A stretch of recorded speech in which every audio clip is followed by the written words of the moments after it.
Señor Ministro de Relaciones Exteriores, Heraldo Muñoz, señoras y señores embajadores y representantes de las distintas misiones residentes en Chile y representantes de organismos internacionales, señor exministro de Relaciones Exteriores, Mariano Fernández, directores del Ministerio de Relaciones Exteriores, señores y señores profesores de la Academia Diplomática Andrés Bello, alumnas y alumnos de las generaciones 2013-2014 y 2014-2015, estimadas amigas y amigos, buenos días a todos y bienvenidos.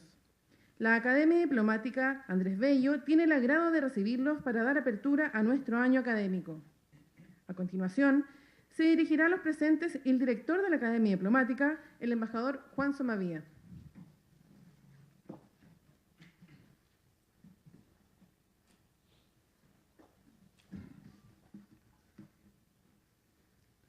Bueno, muchas gracias. Muchas gracias a todos ustedes por estar aquí en esta inauguración del año académico. Mi primera sorpresa en mi cargo fue que dije, ¿cómo vamos a inaugurar el año académico? Que comenzó en mayo. Pero me puse a ver los antecedentes y efectivamente parece que la práctica es inaugurar en junio. Así que estamos relativamente adelantados a pesar de los tránsitos, cambio de gobierno, cambio de directores, estamos en plazo. Bueno, muchísimas gracias. Les quiero agradecer al cuerpo diplomático, a los muchos embajadores que están aquí, los organismos internacionales, todos los representantes de la dirección del ministerio. Muchas gracias por estar acá. Algunos invitados especiales y amigos, Mariano Fernández, desde luego Alfredo Adé encabezando la delegación del ministerio, y profesores, amigos de la casa, digamos 1.000.000 de gracias. Yo quisiera comenzar esta presentación agradeciéndole al canciller. Yo creo que estamos en una situación muy especial con un canciller que es un verdadero profesional de la política exterior. Exministro, embajador, subsecretario, pero también académico, escritor, ensayista, y yo diría un aspecto bastante importante, señor ministro, querido Heraldo, un personaje bien valiente, porque había que tener fuerza para aceptar un encargo que le hizo el secretario general de ir a meterse a Pakistán a hacer una investigación sobre los antecedentes del asesinato de Benazir Bhutto. C'est pas n'importe quoi. Ir a meterse a hacer esa investigación y la hizo, y ahora hay un libro publicado. De manera que, ministro, muchas gracias. Tenemos aquí a un hombre de Estado, pero también a un hombre de la profesión y del tema de las relaciones internacionales. Y también en términos personales, me siento muy cómodo en esta situación porque con el ministro jugamos un papel en el proceso de recuperación de la democracia. A mí me tocó del año 83 al 90 presidir la Comisión Internacional de lo que fueron las distintas etapas de la unidad democrática, y con Heraldo preparamos el programa internacional del presidente Elwin y una serie de otras actividades. De manera que nos reúnen muchos factores, pero yo quería resaltar en este momento las condiciones de nuestro canciller y el placer que me da tenerlo aquí, canciller. Bueno, yo asumí hace como 12 días, así que ustedes pensarán bien de que no voy a hacer un gran discurso sobre el futuro de la CADE. Eso vendrá en su oportunidad cuando sea el momento. Pero sí quiero mencionar 3 perspectivas. Una es acercar a la academia, a la Cancillería, y la Cancillería a la academia.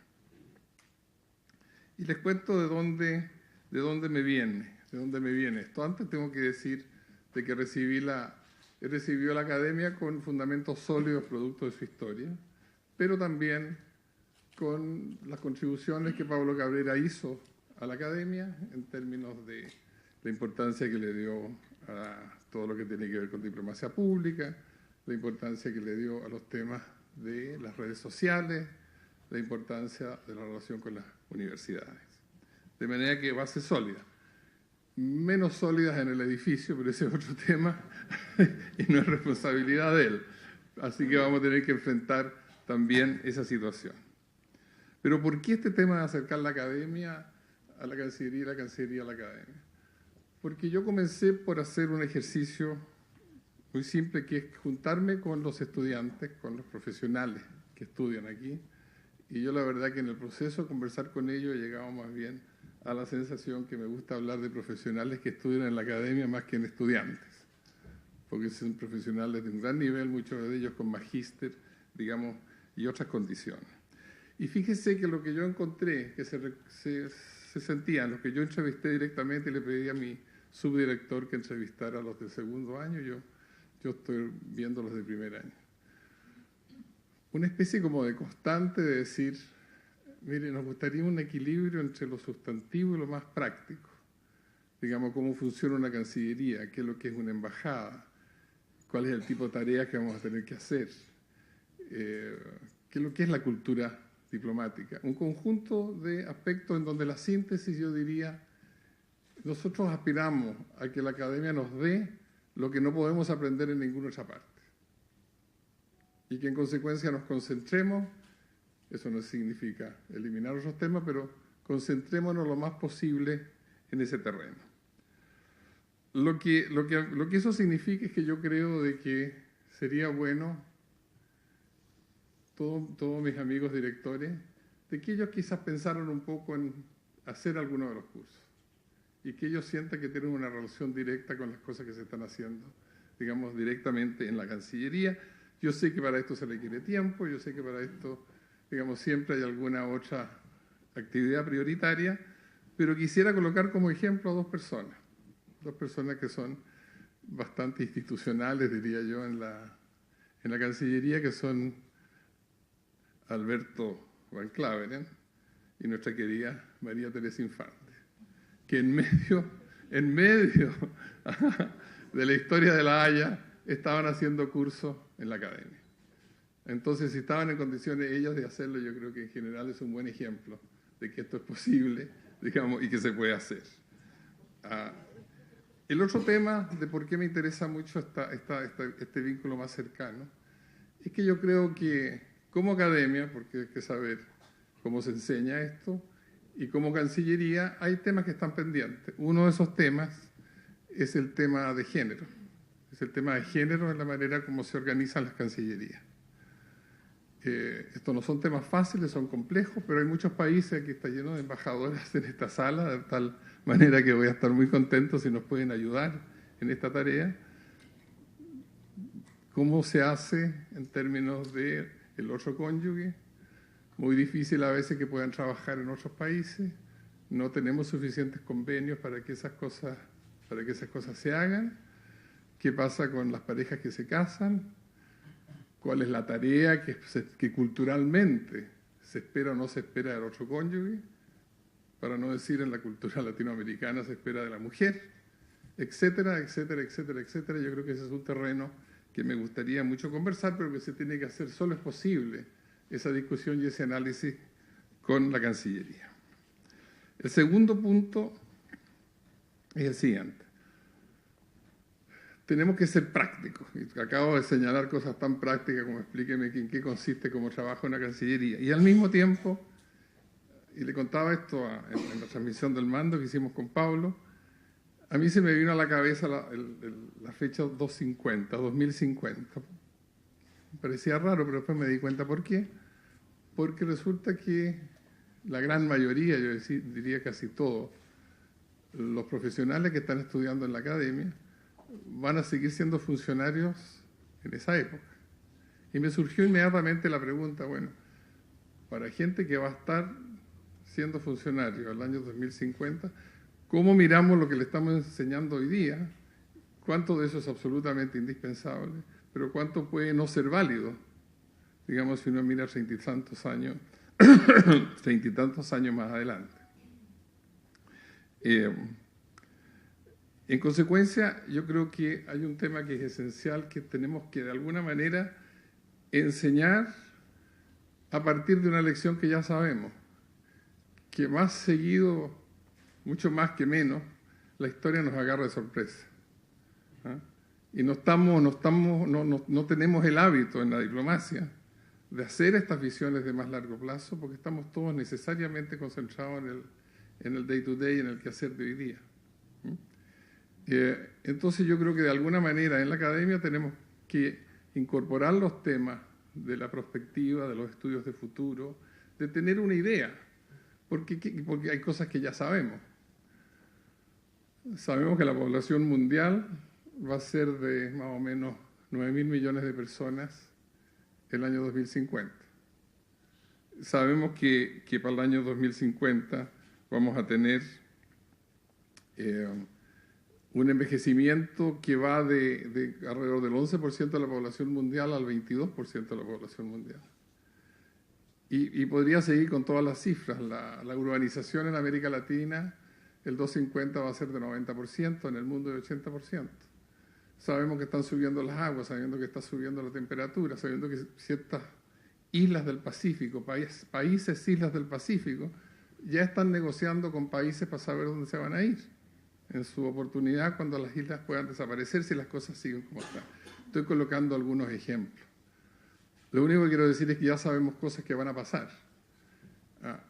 ¿Para qué hablar de la energía? ¿Para qué hablar de una serie de otros temas? Entonces yo creo que el tema de ser capaz de estar sintonizado con el futuro es esencial. ¿Por qué? Porque yo creo que, en definitiva, esto no es necesariamente una cosa que se aprende de una vez y para siempre, porque son justamente ser capaz de seguir la evolución de la sociedad.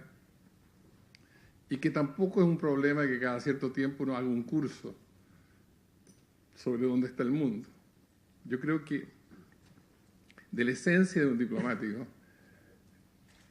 es tener la conciencia de que la formación es una formación global, que estos temas uno los tiene que estar siguiendo cualesquiera sean las tareas específicas que le tocan en cada momento. Y que la gracia justamente que trae a la representación del país es una persona que es capaz de cubrir un conjunto de temas si bien tiene, digamos, responsabilidades específicas. Ahora, ¿cómo se hace? ¿De qué manera? Yo creo que esto es mucho desarrollo de cultura, desarrollo de hábitos, no solo, digamos, de enseñanza. En consecuencia, cursos sobre perspectivas y proyecciones en función, y si lo hacemos aquí es lo global, pero también mirando todos estos temas en función, naturalmente, de los intereses de Chile y regionales. Yo creo que esta es una gran área potencial de especialización y de investigación de la ACADE. Porque además hay un conjunto de cosas que no sabemos, y las cosas que no sabemos es cómo diablos vamos a salir de esta crisis. Ya estamos viendo los efectos de la crisis, acabamos de ver los efectos de la elección europea. Hay un conjunto de manifestaciones en donde sabemos que no hemos salido de esta crisis, ni mucho menos. Pero la verdad que lo más probable es que tenemos por delante un periodo de incertidumbre bastante grande. Y cómo gestionar la incertidumbre también es uno de los problemas principales en términos del manejo de la política internacional de un país. Y por último, quiero terminar con un último tema que, más allá de la tarea principal de la academia, que es formar a los futuros diplomáticos, yo creo que la academia puede prestar servicios al Estado y a la sociedad chilena. ¿Desde qué perspectiva? De que las relaciones internacionales hoy en día se dan por medio de redes.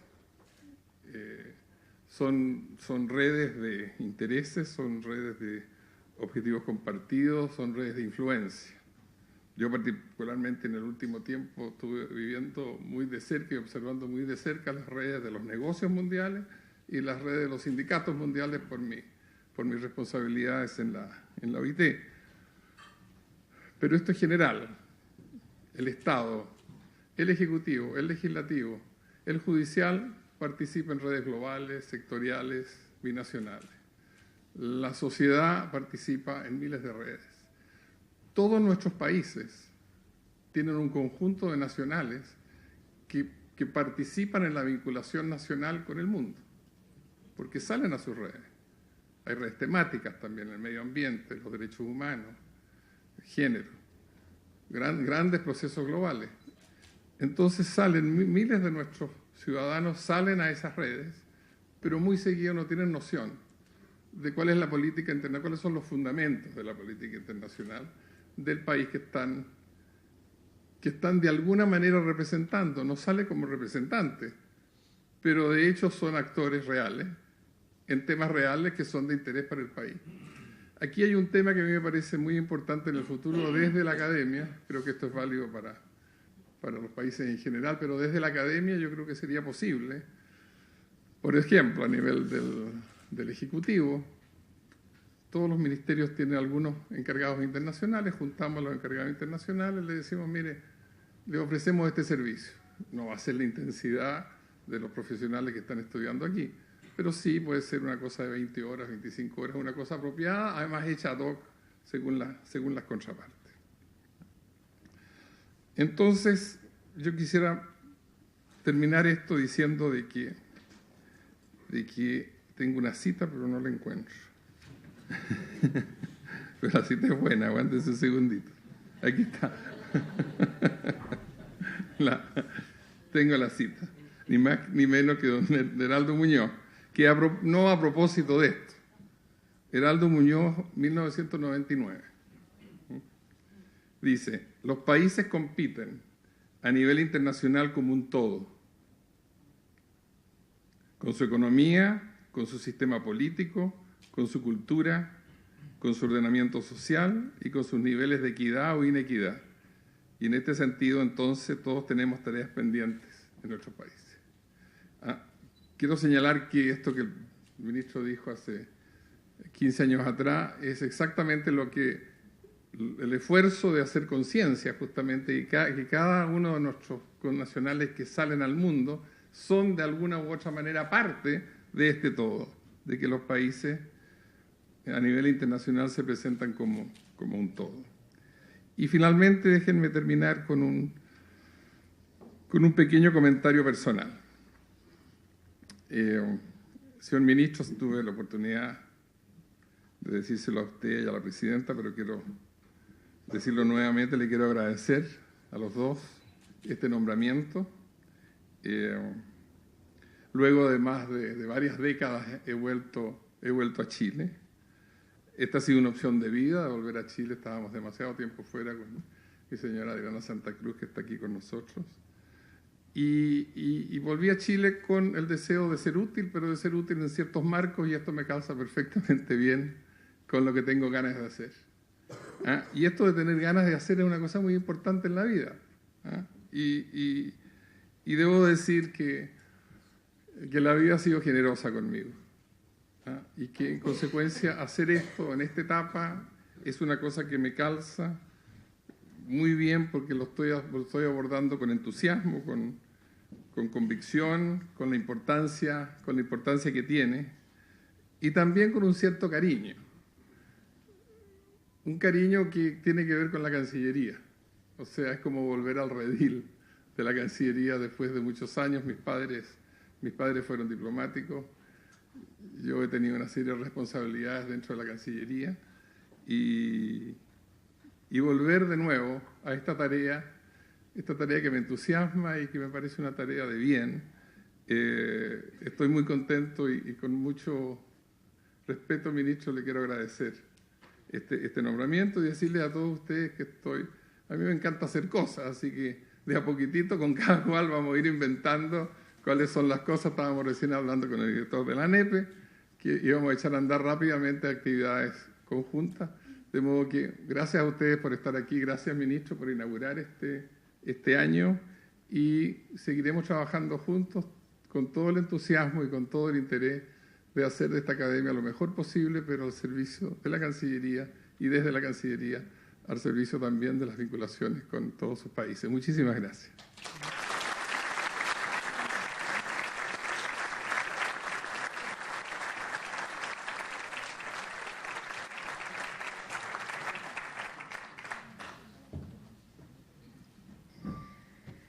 A continuación, el ministro de Relaciones Exteriores, el señor Heraldo Muñoz, expondrá una clase magistral.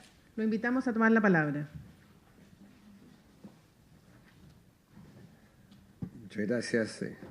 Querido Juan, director de la Academia Diplomática, embajador Somavía, embajadoras, embajadores, autoridades del Ministerio de Relaciones Exteriores, académicos, amigas y amigos, gracias por estar aquí con nosotros en este momento tan especial de la apertura del año académico de la Academia. Y gracias, Juan, por tus palabras, que me calan muy hondo, porque efectivamente con Juan nos une una amistad de muchos años, con muchos de los que están aquí también, pero estuvimos con él en momentos significativos de la historia reciente de nuestro país. El haber elaborado la plataforma de política exterior del presidente Erwin fue una de aquellas instancias importantes. Y nos hemos cruzado y colaborado juntos en distintos momentos luego de recuperar la democracia. Para mí es especialmente grato estar aquí en la Academia Diplomática porque en los años 80 a mí se me dijo que yo tenía prohibido el ingreso a la Academia Diplomática. Y así fue durante la dictadura. Se me prohibió el ingreso porque escribí un libro que se llamaba Las relaciones exteriores del gobierno militar, donde criticaba la política exterior durante ese periodo y como consecuencia muchos me dijeron que yo tenía la prohibición de entrar a cualquier lugar, pero especialmente aquí a la Academia, así que es grato volver como canciller. Es una suerte de sweet vengeance.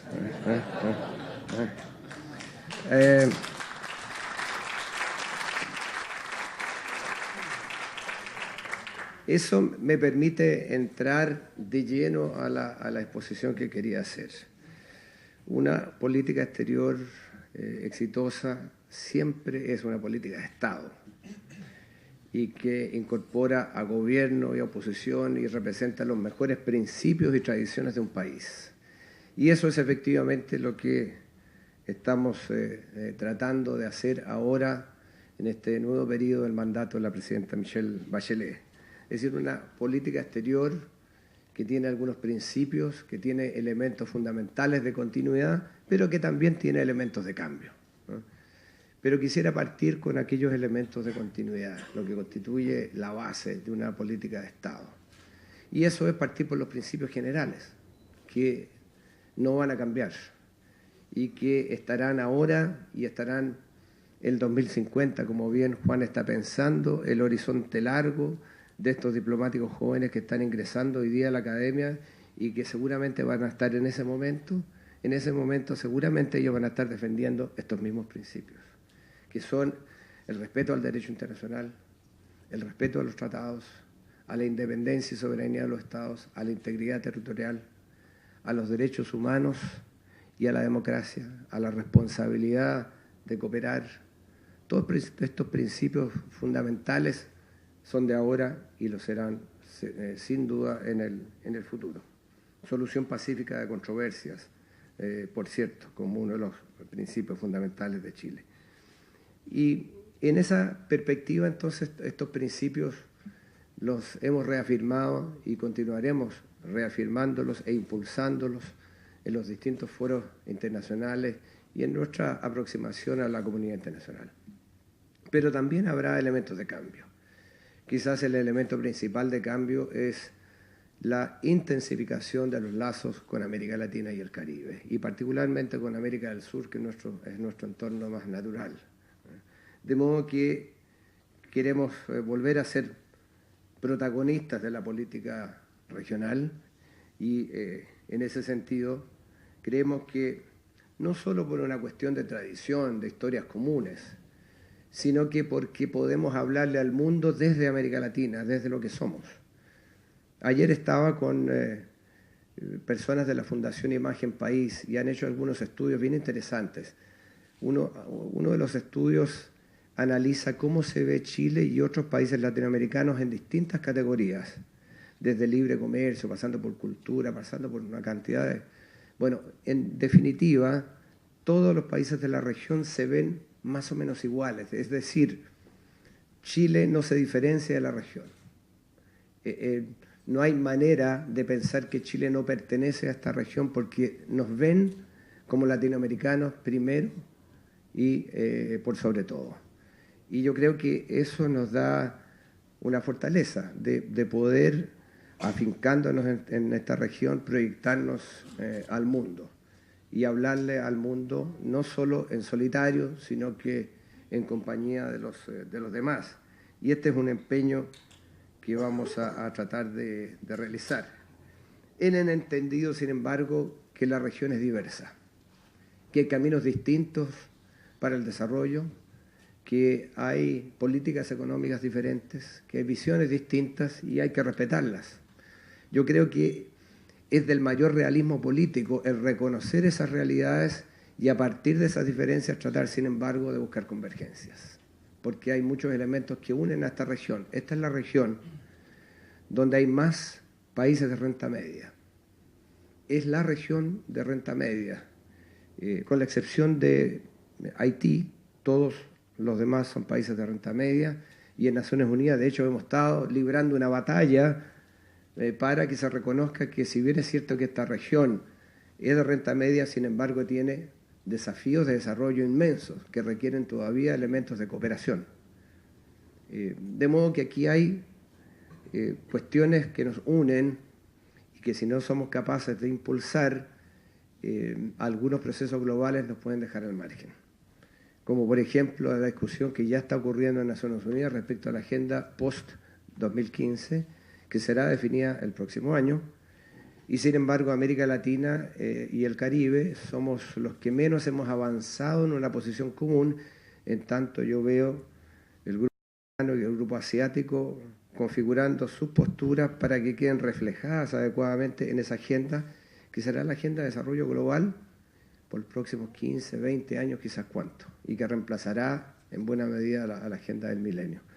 De modo que aquí hay una cuestión pragmática cuando decimos que nos interesa tener un mayor protagonismo en América Latina. No es una cuestión ideológica.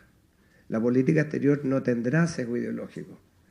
Tendrá un sesgo pragmático, pero que al mismo tiempo nos lleva a tener con claridad un compromiso con la región y con nuestros vecinos, respetando, como dije, la diversidad que nos impide la convergencia.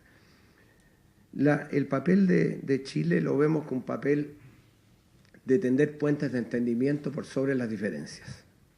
Lo hemos hecho en el pasado, creo que podemos de nuevo jugar ese papel. Por cierto, siempre defendiendo nuestros principios, pero tratando de buscar los criterios de unidad de manera constructiva para que la región se presente al mundo lo más unida y concertada posible. Y por eso entonces hemos planteado esta noción de la convergencia en la diversidad.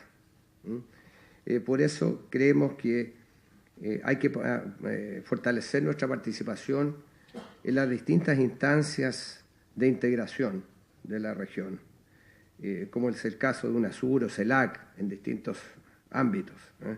Y por eso mismo es que seguiremos participando activamente en la Alianza del Pacífico. En el entendido que la Alianza del Pacífico es una plataforma económica de integración en distintos planos y que no es un bloque excluyente o antagónico de otras instancias de integración o de búsqueda de cooperación. No podría hacerlo de otra manera. Chile pertenece también a otras instancias de integración. Somos miembros de la Alianza, pero también somos miembros asociados del Mercosur. Somos parte de UNASUR, somos parte de otras instancias que buscan también la convergencia. De modo que en esa perspectiva tenemos la mejor de las disposiciones para impulsar este proyecto de la Alianza del Pacífico, y por eso es que esta noche estoy tomando un avión para ir a México a la reunión de cancilleres de la Alianza del Pacífico, la primera que será bajo la administración de la presidenta Bachelet. Pero llevo algunas ideas concretas para discutir con los cancilleres, porque creemos que también es posible la convergencia entre la Alianza del Pacífico y los países del Mercosur, porque no podemos tener esta imagen de que aquí hay una región que vive de espalda una costa de la otra, el Atlántico por un lado, el Pacífico por otro, y menos aún podríamos llegar a aceptar lo que especialmente medios de prensa tratan de decir, que por un lado están los eficientes y librecambistas del Pacífico versus los estatistas e ineficientes del Atlántico, porque esas son caricaturas que francamente no corresponden a la realidad. Además, esta es una cuestión de intereses, porque cuando uno mira al resto de los países de la Alianza y a Chile mismo, uno ve que cada uno de ellos tienen vínculos muy potentes y profundos con países del Atlántico. Chile tiene 24.600 millones de dólares de inversiones en Brasil, 16.000 millones de inversiones en Argentina. Tenemos un comercio bilateral de más de 15.000 millones con Brasil y menos con Argentina. Pero cuando uno mira también lo que tiene Perú, lo que tiene Colombia y México, también ve que aquí hay una envergadura, que hay lazos muy potentes y pudiéramos entonces mirar a la posibilidad de avanzar en este sentido. Creemos que hay posibilidades para eso. Creemos que evidentemente hoy día postular una convergencia entre la Alianza del Pacífico y los países del Mercosur en materia arancelaria sería muy difícil, eso es obvio. Pero ¿por qué no en otras materias como movilidad de personas, que es uno de los objetivos de la Alianza del Pacífico, o cooperación sanitaria y fitosanitaria, o facilitación del comercio, o facilitación del turismo, o integración fronteriza donde corresponda? Hay un conjunto de otras materias donde se puede ir construyendo una suerte de arquitectura sobre la base de ladrillos que son las distintas instancias subregionales que van conformando de todas maneras un edificio regional de integración, de acuerdo a este concepto tan maravilloso de la Unión Europea de las velocidades diferenciadas, que permite, o de la geografía variable, que permite, de la geometría variable, que permite que algunos países que están en condiciones y deseen avancen más rápido que los demás, sin perder de vista un horizonte de largo plazo común. Por lo tanto, en materia arancelaria, perfectamente podría la Alianza del Pacífico seguir con el vigor que nosotros quisiéramos que tuviese y que el Mercosur lo hiciese a su ritmo y con sus posibilidades. En tanto, trabajamos en estos otros elementos de integración que nos ayuden a construir este edificio. Pese a que, ojo, también hay que advertir que a veces hay mucha mitología. Resulta que Chile, en la Alianza del Pacífico, ve con muy buenos ojos que nosotros, como Alianza, hayamos acordado en Cartagena de Indias la liberalización del comercio de bienes hasta un 92%. Esperamos que eso ocurra. Resulta que hoy, sin embargo, el comercio bilateral de Chile con Brasil está liberado en un 98%. Entonces, hay que mirar bien realmente qué es lo que va a suceder y cómo podemos avanzar con el debido realismo.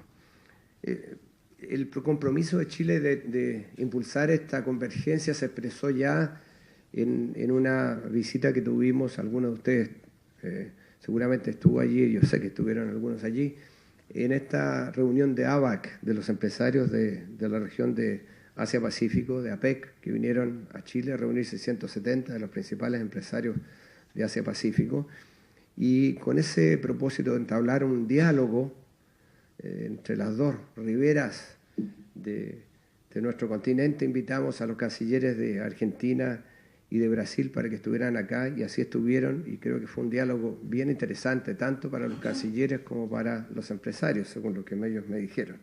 De modo que aquí hay cosas por hacer y podemos avanzar en esta convergencia pese a las diversidades, pese a las diferencias. Tenemos también el propósito de colaborar a revitalizar la UNASUR como un punto importante de confluencia de iniciativas de integración sudamericana en materia política, de seguridad, etc. Y por eso que desde un primer momento estuvimos disponibles para ayudar en un tema específico que es la situación de Venezuela, cuando se nos pidió en el momento nada menos que el cambio de mando, que se hiciese una reunión de alto nivel para ver qué podíamos hacer, cómo podíamos contribuir a detener esta polarización tan dañina en este país hermano. Y la respuesta fue que organizamos, como ustedes recordarán, una reunión de cancilleres donde yo mismo propuse una iniciativa concreta que pudiese ser una misión de cancilleres para colaborar, para acompañar un diálogo entre el gobierno y la oposición. Y eso ocurrió y hemos visto cómo, por lo menos desde que se instaló ese acompañamiento de UNASUR al proceso de diálogo, el primer gran logro fue haber sentado al gobierno y a la MUD en una sola mesa para un diálogo. Desde entonces no ha habido muertes, por lo menos en los enfrentamientos, y las protestas que han ocurrido han sido pacíficas. Sin embargo, hoy día hay un momento en Venezuela en que este diálogo está con un signo de interrogación. Esperemos que siga, porque en todo proceso de diálogo de esta naturaleza hay avances y retrocesos. Es natural en cualquier proceso de esta índole. Esperemos que ese impulso se pueda retomar, porque hay elementos. Al final de cuentas, nadie lo hará por los venezolanos. Son ellos los únicos que tienen la responsabilidad de avanzar por un camino de diálogo y entendimiento. La responsabilidad nuestra como UNASUR es colaborar en lo que esté a nuestro alcance para que ese país hermano encuentre una senda de diálogo, una senda de paz. Y eso es lo que quisiéramos para Venezuela, y seguiremos haciendo todo lo que esté a nuestro alcance para que eso ocurra. En esa perspectiva yo he visto que UNASUR se ha visto restablecida en su vigor. Me lo han dicho personas de distinto color político, representantes de organismos de derechos humanos que son críticos de la situación en Venezuela. Me han dicho que ven el papel de UNASUR como un papel extremadamente constructivo y alentador, y así lo ha dicho tanto el gobierno como la oposición en Venezuela. Pero no podemos hacer de nuevo lo que los venezolanos no estén dispuestos ellos a realizar. Pero allí estaremos, y creo que eso ayuda a revitalizar UNASUR, y seguiremos en ese empeño, aunque hay algunas dificultades. El hecho de que el primer secretario general, Néstor Kirchner, falleciera, creó un vacío, y luego no ha sido posible el llenar ese cargo. Espero que lo podamos hacer a corto andar. Ali Rodríguez, el secretario general actual, ha sido nombrado por el gobierno venezolano en nuestra responsabilidad, de modo que allí hay algunas cosas que hacer para que UNASUR recupere sus bríos y sus posibilidades de contribuir, como lo hizo también, recuerdo, durante el periodo de primera administración de la presidenta Bachelet, cuando también se hizo una contribución al diálogo interno en Bolivia, cuando había una gran polarización, y UNASUR jugó un papel constructivo en ese sentido. La convergencia que mencionamos tiene que ser gradual, tiene que ser complementaria, tiene que ser pragmática. Cuando hablamos de convergencia no estamos pensando en que nos ponemos de acuerdo y se integra el Mercosur a la alianza. Eso no es factible. Lo que estamos hablando es un proceso de diálogo primero, de conversación, que pueda ir de manera gradual y complementaria a buscar aquellos elementos que nos lleven en un sentido de mayor coordinación y convergencia. Lo otro importante para Chile es que los elementos económico-comerciales de nuestra inserción internacional son extremadamente importantes. Chile ha sido un país abierto al mundo, seguirá siéndolo abierto al mundo desde nuestra región, pero no basta con tener buenos e intensos lazos económico-comerciales. También hay que tener buenos lazos políticos, culturales, sociales. Y en ese sentido, entonces, nosotros quisiéramos darle mucho mayor densidad a la política exterior de nuestro país. Es decir, tener una política exterior integral que privilegie de manera más o menos igualitaria los vínculos económicos, comerciales, los vínculos políticos, los vínculos culturales. En un mundo complejo, estas dimensiones son absolutamente fundamentales. No tener densidad política, no tener confianza política, cercanía cultural con otros, evidentemente es un elemento que resta y no agrega. y creo que aquí hay un empeño entonces de tener una política mucho más integral en la relación con otros países. En esa perspectiva, es obvio que estamos dando prioridad, como decía antes, a nuestros vecinos de América del Sur y a nuestros vecinos inmediatos. Con Argentina creo que hemos dado una señal muy clara. La presidenta decidió que su primer viaje al exterior fuese a Argentina en una visita de Estado, nada menos, muy exitosa que tuvimos con Argentina. Antes, Argentina había dado una de las múltiples muestras bilaterales que han habido solidaridad en el medio del incendio en Valparaíso. Nos mandaron rápidamente, en cuestión de horas, 6 aviones que nos permitieron atacar el incendio porque los helicópteros que teníamos en la mayor operación que se desplegó en Chile en la historia para apagar un incendio, incluso con eso no teníamos lo suficiente, y los aviones C-130, los Hércules, no tenían la capacidad porque como vuelan a gran altura y por los cerros de Valparaíso, no eran el mecanismo adecuado para atacar el incendio, y pedimos estos aviones más chicos que Argentina nos envió de inmediato.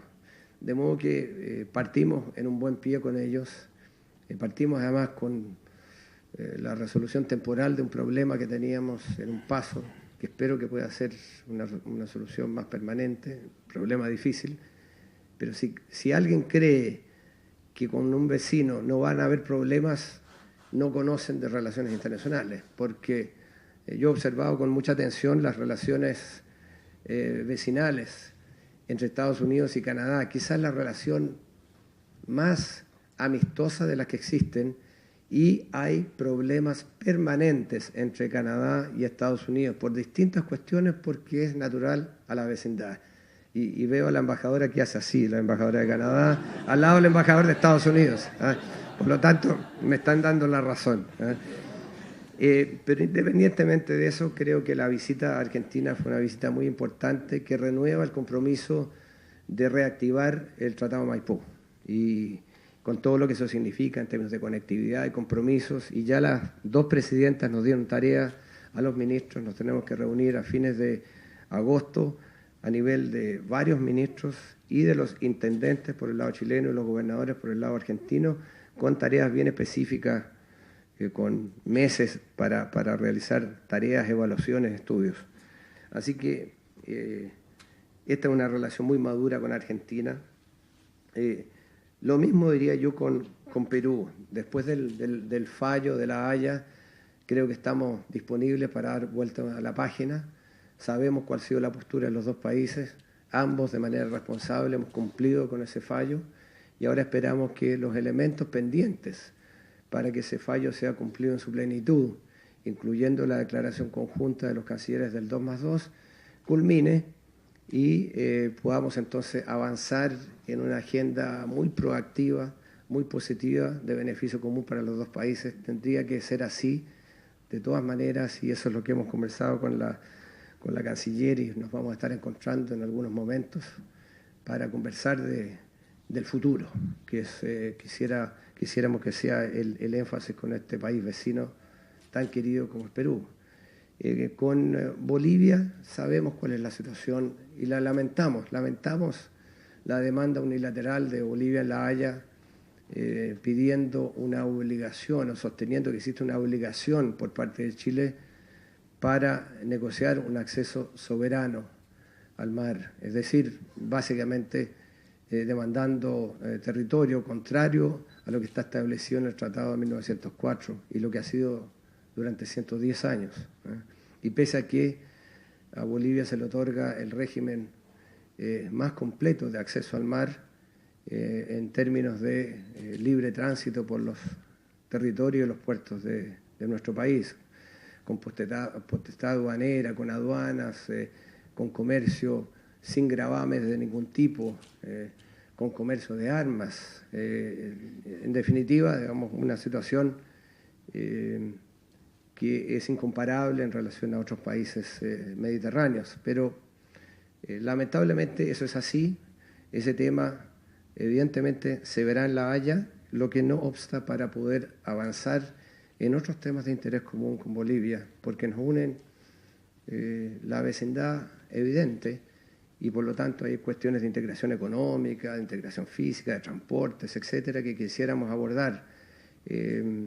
La relación bilateral no se agota en la demanda. Estamos disponibles para conversar, sí, de los otros temas. Si lo pusiéramos en términos de los 13 puntos de la agenda que postuló la Presidenta durante su primera administración, estamos disponibles para avanzar en 12, exceptuando el número 6, que es el tema marítimo, que está puesto no por nuestra decisión, sino por la decisión unilateral de Bolivia en La Haya. Pero ahí está nuestra disposición y esperamos avanzar en lo que sea posible.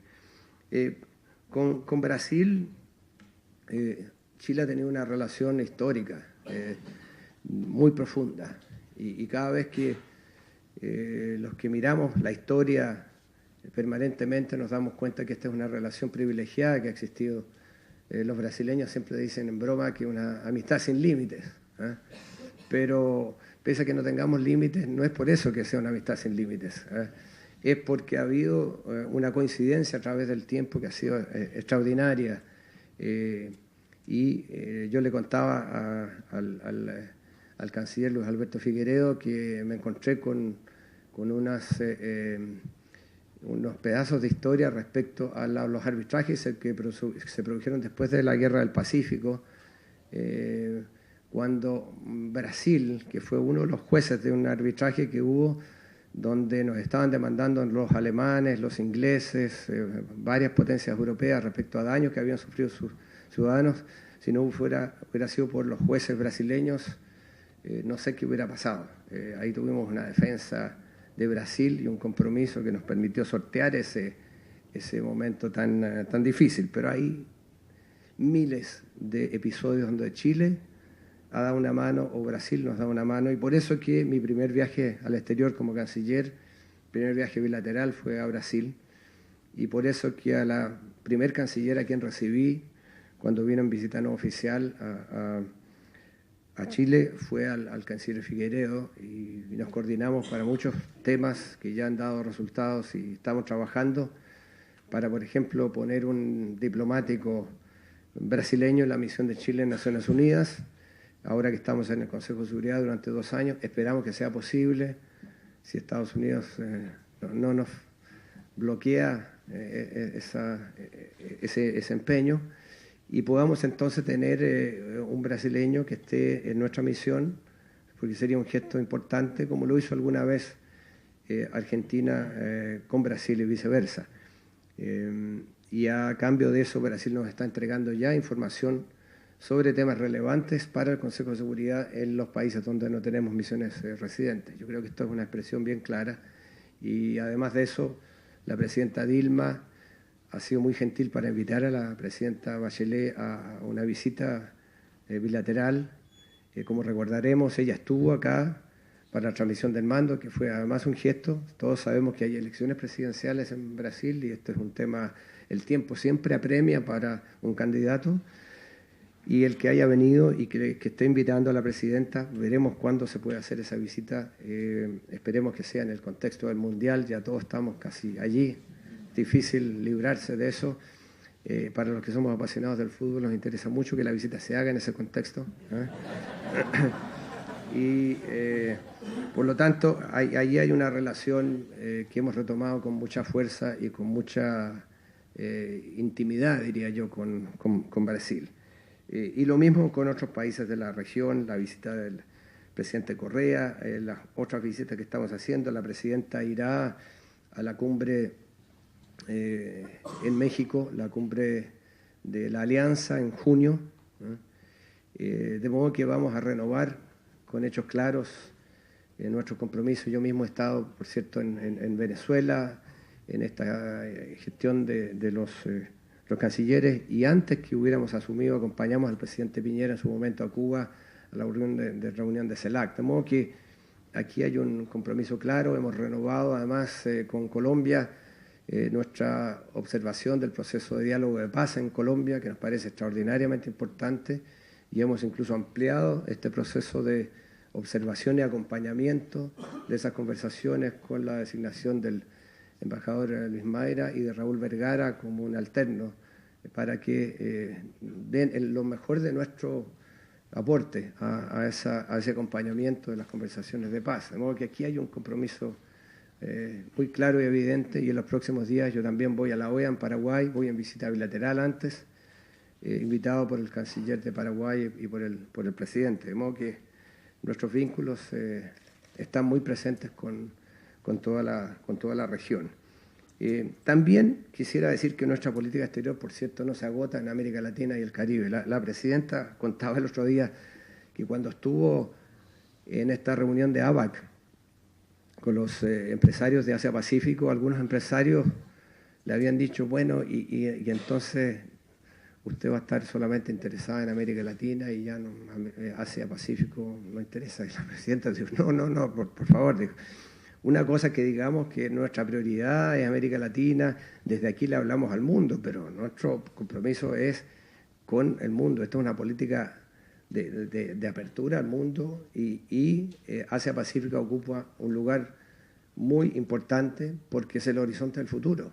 Por eso mismo veíamos que el tener a otros cancilleres de otros países latinoamericanos en esta reunión era para proyectarnos como América Latina juntos en dirección al Asia-Pacífico. Y por eso que la presidenta ha dado una señal bien potente al designar al expresidente Eduardo Frei Ruiz-Tagle como un enviado especial para la región Asia-Pacífico. Y él tiene una gran legitimidad porque durante su periodo fue cuando Chile ingresó a APEC y tiene gran respeto y llegada a los países de la región, partiendo por China, por cierto, que se ha transformado en nuestro primer socio comercial, pero también con una creciente presencia de Corea, de Japón, de Malasia. Hoy día estamos negociando con Indonesia un tratado de libre comercio con este país de 249 millones de personas, y con Indonesia, de hecho, el equipo negociador estaba hasta anteayer aquí en Chile. Creo que podemos avanzar hacia un acuerdo de libre comercio, de modo que Asia-Pacífico continúa siendo absolutamente fundamental para nosotros. En China, y aquí está el embajador Heine, que será nuestro embajador en China, vamos a tener agregados comerciales en Beijing, agregados comerciales en Shanghai, agregados comerciales en Hong Kong, y varios de ellos hablan chino mandarín, es decir, no estamos improvisando. Varios de los agregados comerciales que estamos mandando, gente de primera, nos estamos tomando en serio la inserción en Asia-Pacífico. Y la idea nuestra es, como dije antes, de ser un país puente o un país puerto de proyección hacia el Pacífico. Si vamos a ser país puente, sin embargo, tenemos que hacerlo con otros. No podemos ser puentes para nosotros mismos. Y por eso, de nuevo, la importancia de países como Argentina, como Uruguay, como Paraguay, como Brasil. Y en ese sentido, entonces, vamos a seguir empeñados en profundizar la sociedad que tenemos con los países de Asia-Pacífico. Y, por cierto, hay relaciones maduras con otros socios, Estados Unidos, Canadá, por nombrar dos países que son muy importantes para nosotros, con los cuales tenemos tratados de libre comercio avanzados, relaciones políticas profundas, coincidencias en múltiples temas. Hay una suerte de like-mindedness con países como Estados Unidos, Canadá o los países europeos en general, y eso no va a cambiar. De hecho, lo vamos a profundizar. Con Estados Unidos en particular quisiéramos avanzar en una relación que no solo sea a nivel federal, sino que también sea a nivel estadual.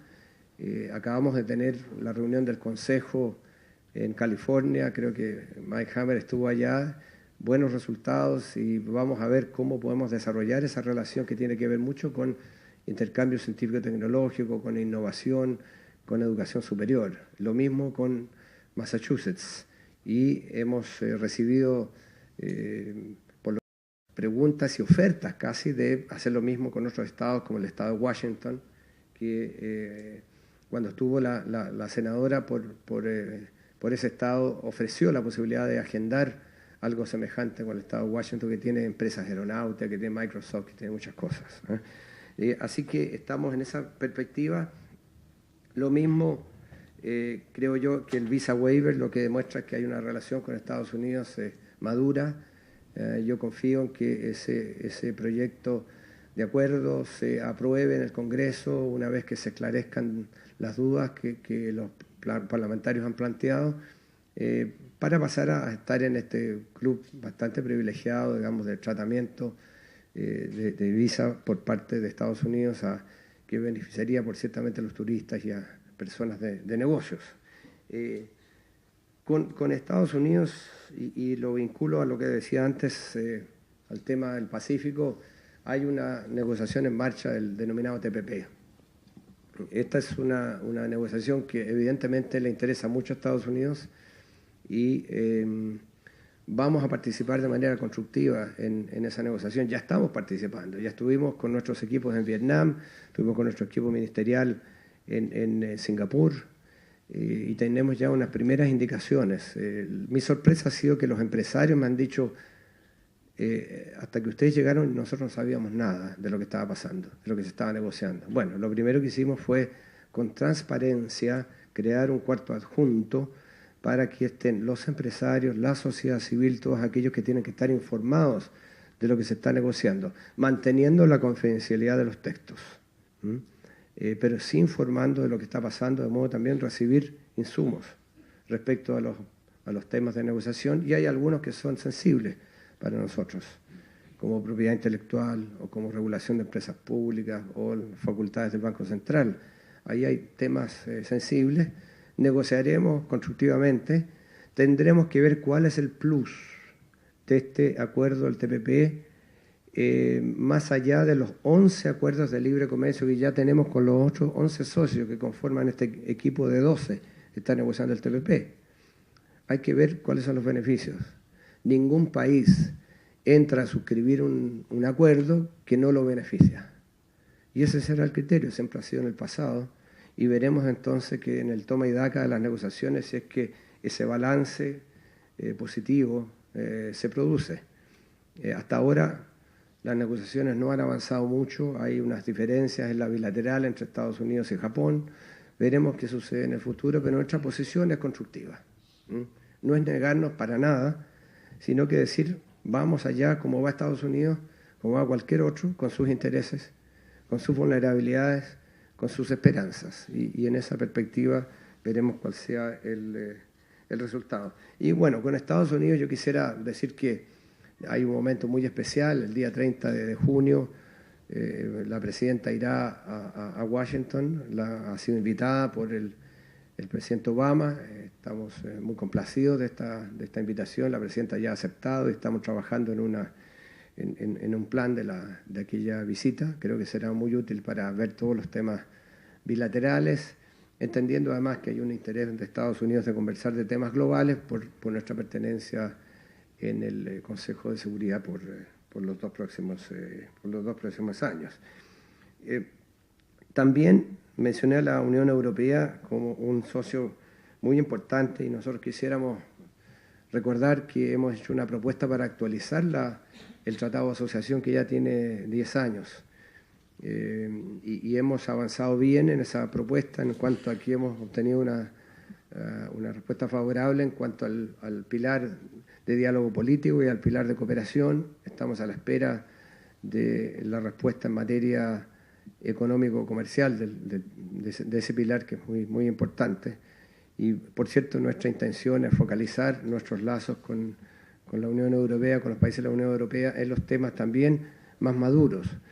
Ciencia y tecnología, educación superior, innovación, ahí hay aportes muy importantes a lo que pudiera ser el valor agregado del país que emanarían de esa profundización de vínculos con Europa. Así que estamos muy deseosos de poder avanzar en esa perspectiva. La presidenta también ha sido invitada, en este caso por la canciller Merkel de Alemania, para visitar este año Alemania, y no sería descartable que la presidenta, si llegara a concretar esta visita, pudiera ir a otros países de Europa en el camino.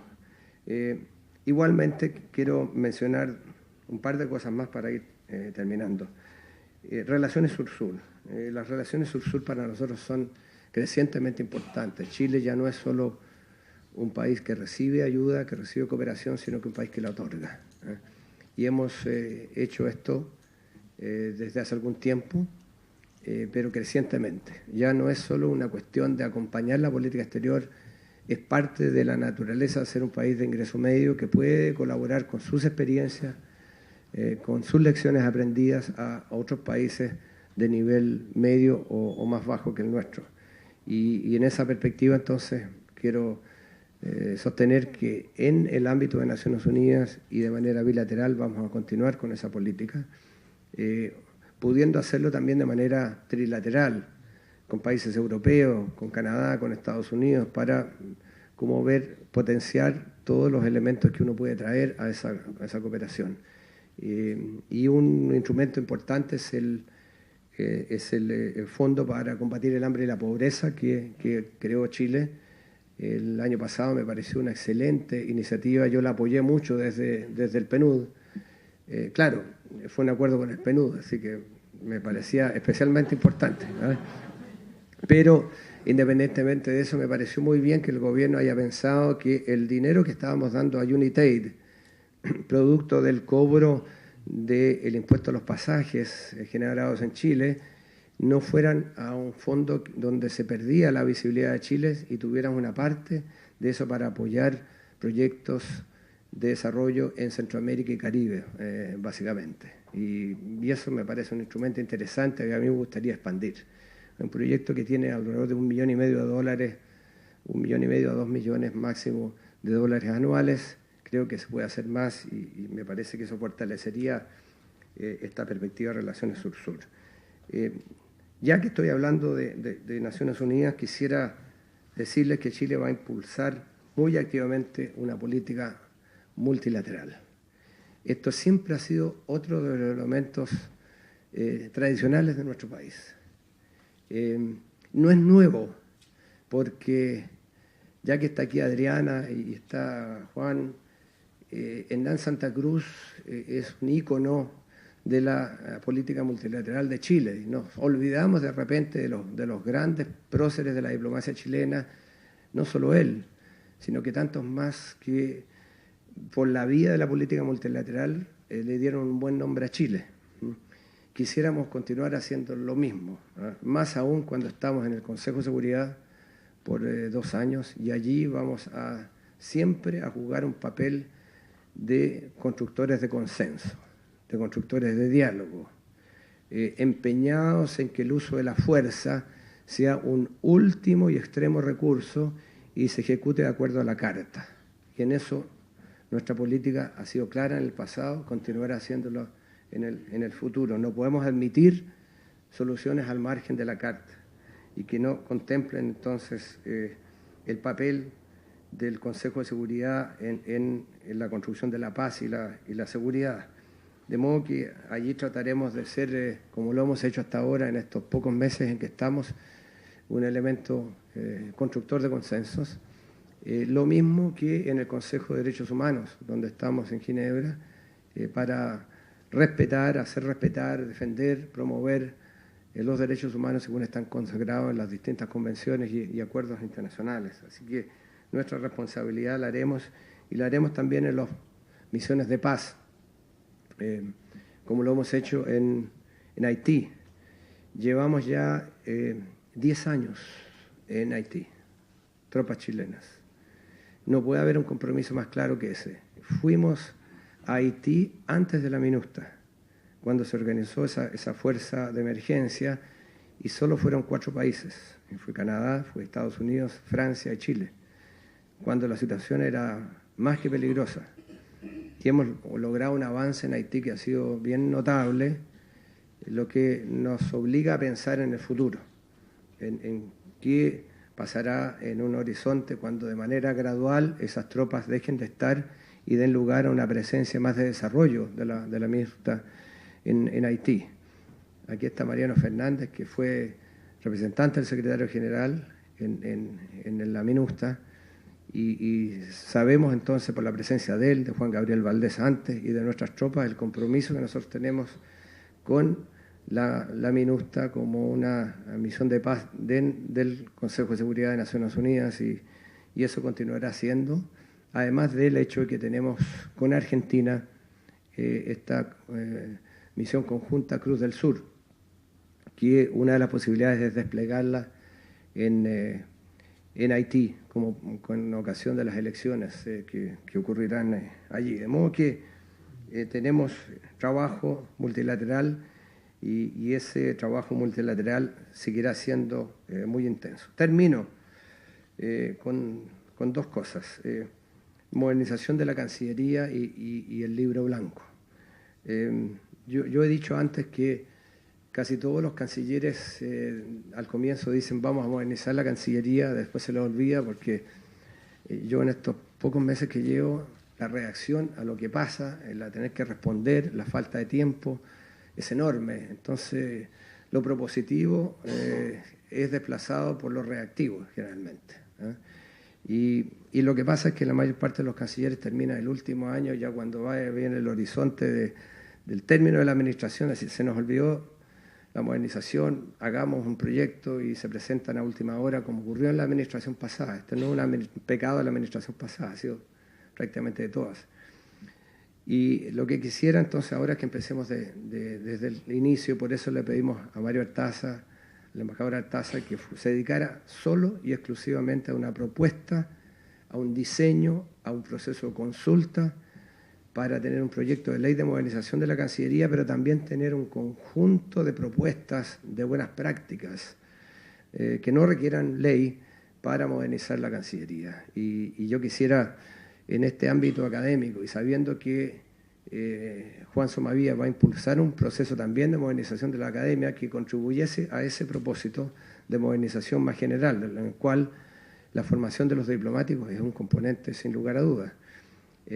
Para que entonces tengamos de aquí a 2 años máximo una propuesta, ojalá aprobada, y que nos ponga a tono con el siglo XXI y no tengamos todavía la normativa del año 76, que es la que impera hoy día, digamos. Entonces, aquí hay una necesidad que quisiera impulsar de manera clara, y toda buena sugerencia, Mario Artaza está muy abierto a escuchar. Y la otra cosa es que me pareció que teníamos que salir del ministerio hacia afuera y dar cuenta de lo que es la política exterior de hoy día, que lejos dejó de ser materia solo de la Cancillería hace mucho tiempo. Está en otros ministerios, está en los empresarios, está en la sociedad civil, está en la academia, y por lo tanto mi idea es impulsar la elaboración de un libro blanco sobre la política exterior. Para eso le pedí a Boris Yopo, que bajo la tuición de la directora de Planificación, Mari Carmen Domínguez, recién nombrada embajadora, que se hará cargo de la Dirección de Planificación, coordinen la preparación de este libro blanco con todos los insumos que se desarrollen en un proceso de consulta. No es una idea totalmente original porque se la copié al canciller de Brasil. Él me contó esto y le dije, oye, buenas ideas hay que copiarlas, las malas hay que evitarlas. Y ya me dio entonces algunas pistas de la metodología y vamos a conectarnos muy bien sobre eso. Y además me acordé del libro blanco de la defensa que se hizo en Chile hace unos 20 años atrás, que también fue un proceso muy rico y que benefició mucho a la política de defensa, el hacer ese trabajo analítico, ese trabajo de consulta para tener un consenso y una visión prospectiva. De modo que la idea es tener las grandes líneas maestras para el mediano y largo plazo, independientemente de los matices que cada gobierno le pueda dar a la política exterior, que es natural. Y allí me parece entonces que hay un desafío interesante, donde también creo que la academia y un conjunto de otras personas pueden jugar un papel en una suerte de consejo que asesore este proceso de elaboración de este libro blanco. En suma, con esto termino, yo creo que habrá, como lo está viendo, continuidad y cambio en nuestra política exterior, teniendo presente que en la política exterior siempre se trata de privilegiar los componentes de Estado, los componentes integradores, los componentes de unidad, que a la larga representen lo mejor de las aspiraciones, de los sueños y de las tradiciones de los chilenos sin excepción. Muchas gracias.